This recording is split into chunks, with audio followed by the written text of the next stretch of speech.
Eva, Sarah, Rahab, Deborah, Naomi en Ruth gehad. En nu moeten nog Esther, Hannah, Maria en Maria Magdalena.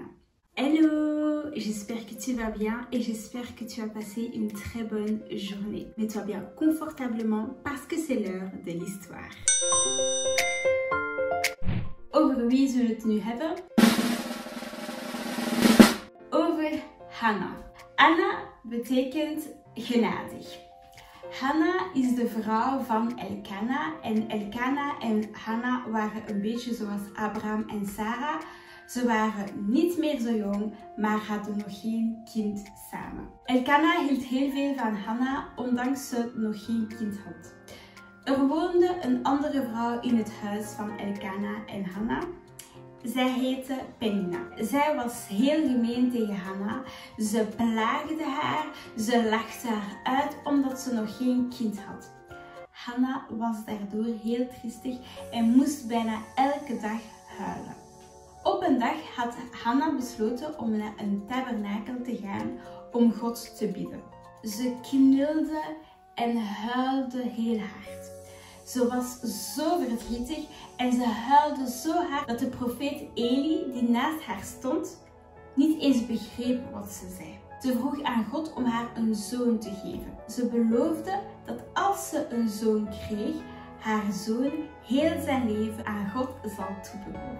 De profeet kwam bij haar staan en vroeg wat haar probleem was. Ze zei dat ze heel verdrietig was en dat ze daarom veel te vertellen had aan God. De profeet keek haar aan en zei: stop met huilen, het is genoeg geweest. Veeg je tranen weg en ga terug naar huis. God heeft jouw gebed gehoord. Hannah veegde haar tranen weg en ging terug naar huis. Enkele tijden later werd Hannah zwanger en kreeg ze een zoon. Ze noemde haar zoon Samuel, omdat God haar een kind had gegeven. Hannah was blij voor wat God voor haar had gedaan en ze vergat haar belofte niet. Haar belofte was: mijn zoon zal heel zijn leven aan God toebehoren. Toen Samuel groot genoeg was, ging hij naar de tabernakel en bleef daar wonen. Hannah was niet verdrietig dat haar zoon heel zijn leven in het tabernakel ging wonen. God had haar verdriet weggedaan door haar een zoon te geven. Niets kon haar nog verdrietig maken. Wat moeten we nu onthouden over Hannah? Ze aarzelde niet om te gaan bidden voor wat ze nodig had. Ze deed een belofte aan God en ze geloofde dat God haar gebed gehoord had. Et la prochaine femme est Esther. Bienvenue dans la maison du roi. Le nom Esther veut dire étoile. À la naissance, son nom était Hadassah, mais elle a changé son nom en Esther quand elle est partie dans la maison du roi. Esther était une jeune femme belle. Ses parents n'étaient plus là, mais elle vivait avec son cousin Mardochée. Un jour, le roi du pays cherchait une nouvelle femme. Il a organisé un grand événement où toutes les jeunes femmes du pays devaient venir se présenter à lui et le roi allait alors choisir qui sera sa nouvelle femme. Les filles se préparaient, elles se parfumaient, elles se maquillaient, elles prenaient soin de leur peau avec des huiles et des aromates. Esther était vraiment une belle femme. Toute la maison du roi la trouvait belle et même le roi la trouvait très belle. Alors, quand il fallait prendre une décision, le roi a choisi Esther comme nouvelle reine. C'était une bonne nouvelle dans tout le pays. Il y avait une grande fête, mais ce qu'on ne savait pas, c'était que le peuple d'Esther était en danger. En fait, il y avait une loi qui disait que le peuple d'Esther devait être détruit. La seule personne qui pouvait changer cette loi, c'était le roi.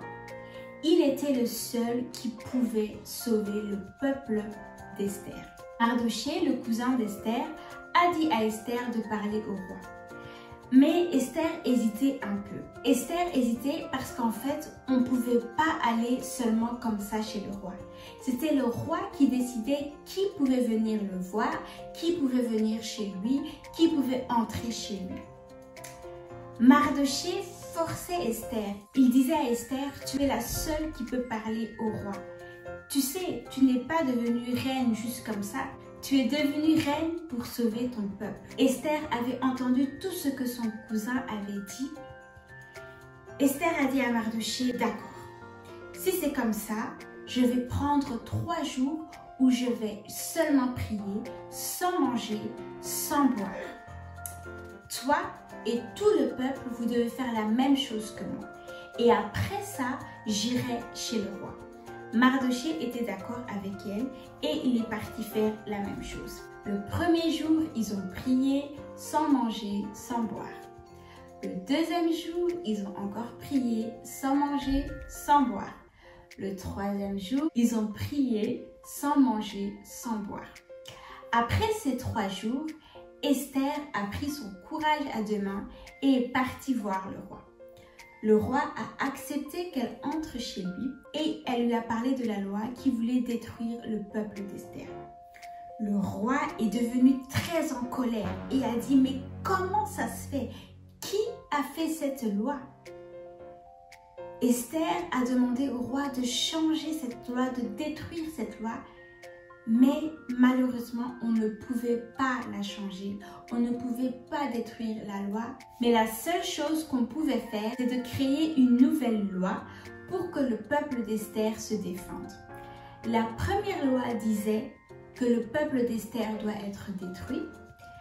La deuxième loi disait que le peuple d'Esther a le droit de se défendre. Et grâce à cette loi, le peuple d'Esther s'est bien défendu et ils ont été mis en sécurité.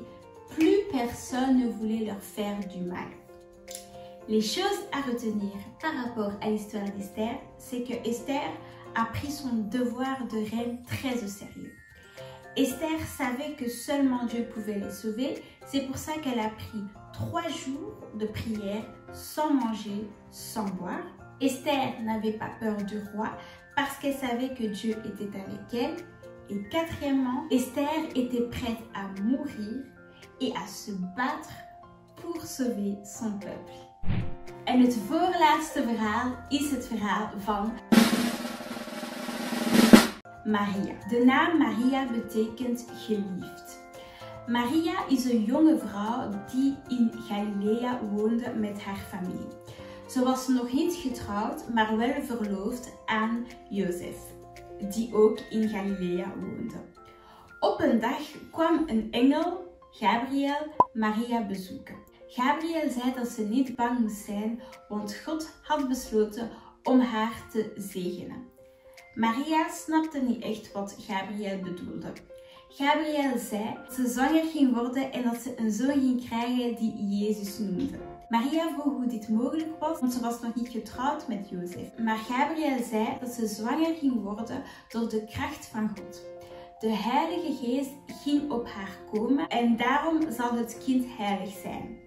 Ze moest haar zoon Jezus noemen, omdat hij een grote man zal worden en de zoon van God zal genoemd worden. Maria was heel verbaasd over wat ze allemaal gehoord had, maar ze geloofde dat dit de boodschap van God kwam. Ze zei dat ze in God geloofde en hoop in hem had. Gabriel ging dan Jozef bezoeken om hem te verwittigen dat Maria een zoon ging krijgen en dat die zoon van God zou komen. Toen Jozef dat hoorde, was hij eerst verbaasd, maar daarna besliste hij om snel met Maria te trouwen. Enkele maanden later werd Maria zwanger en kreeg ze een zoon die ze Jezus noemde. Haar kind is Jezus, de Zoon van God, onze redder, de Zoon die God in de wereld gestuurd heeft, zodat iedereen die in hem gelooft niet verloren gaat, maar eeuwig in hem zal leven. Wat kunnen we onthouden over het verhaal van Maria? Maria geloofde wat Gabriel tegen haar zei en ze gehoorzaamde.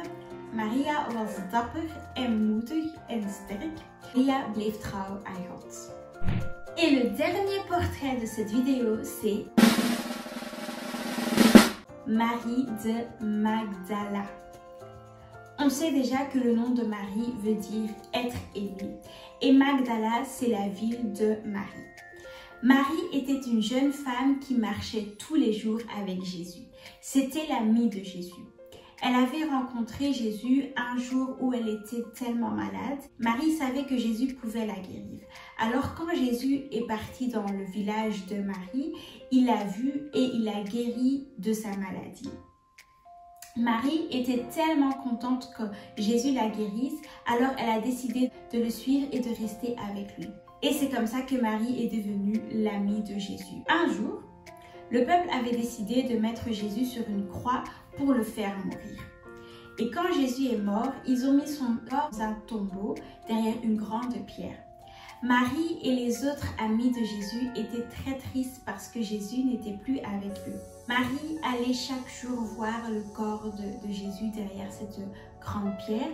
Et le troisième jour, quand Marie voulait aller voir le corps de Jésus, elle a vu que le corps de Jésus n'était plus là. Elle a commencé à chercher partout, mais elle ne trouvait pas le corps. Elle pleurait, elle se dit, mais qui a pris le corps de Jésus? Quand tout à coup, elle a entendu quelqu'un lui dire, pourquoi tu pleures? Marie a répondu, je suis en train de chercher le corps de Jésus. Est-ce que tu sais qui a pris le corps de Jésus? La personne lui a dit, pourquoi tu pleures et qui cherches-tu en fait? Marie a dit, je cherche le corps de Jésus. Ensuite, la personne dit, Marie. Et là, Marie s'est retournée. Elle a vu que c'était Jésus. Elle a commencé à crier. Jésus lui a dit, je suis revenue à la vie. Va maintenant annoncer la nouvelle à tous mes amis. Marie s'est mise debout et elle a couru pour annoncer la bonne nouvelle à tous les amis de Jésus. Les choses à retenir sur l'histoire de Marie de Magdala. Jésus avait transformé la vie de Marie. Elle n'était plus malade, mais totalement guérie. Marie était l'amie de Jésus et Marie était la première personne à avoir vu Jésus après sa mort et la première personne qui a annoncé la bonne nouvelle que Jésus était revenu à la vie. Voilà, c'était les 9 portraits. On a vu Ève, Sarah, Rahab, Déborah, Naomi, Ruth, Anne, Esther, Marie et Marie de Magdala. J'espère que cette histoire t'a plu et que tu as pu apprendre de nouvelles choses. N'hésite pas à dire quel portret tu as aimé. Voor ik deze video beëindig wil ik jou nog het boek van de maand voorstellen. Het gaat hier over een Bijbel speciaal voor meiden. Het noemt Bijbel voor meiden, geschreven door Melissa Alex. Het is een volledige Bijbel, maar er wordt wel ingezoomd op de verhalen van de vrouwen van de Bijbel. Het gaat niet enkel over de vrouwen die we vandaag besproken hebben, maar ook vrouwen zoals Lea, Elisabeth, Lydia enzovoort. Ik heb deze Bijbel zelf gekocht bij een christelijke boekhandel, La Librairie Biblique in Brussel, maar je kan het ook online bestellen. Ik zal de linkje onderaan zetten zodat je het kan bestellen als het jou interesseert. Voilà, dit was het dan. N'hésite pas de partager cette vidéo à tes parents, tes amis, tes frères et sœurs au monde entier. On se dit à très bientôt pour une nouvelle histoire. Que Dieu te bénisse. God zegent jou.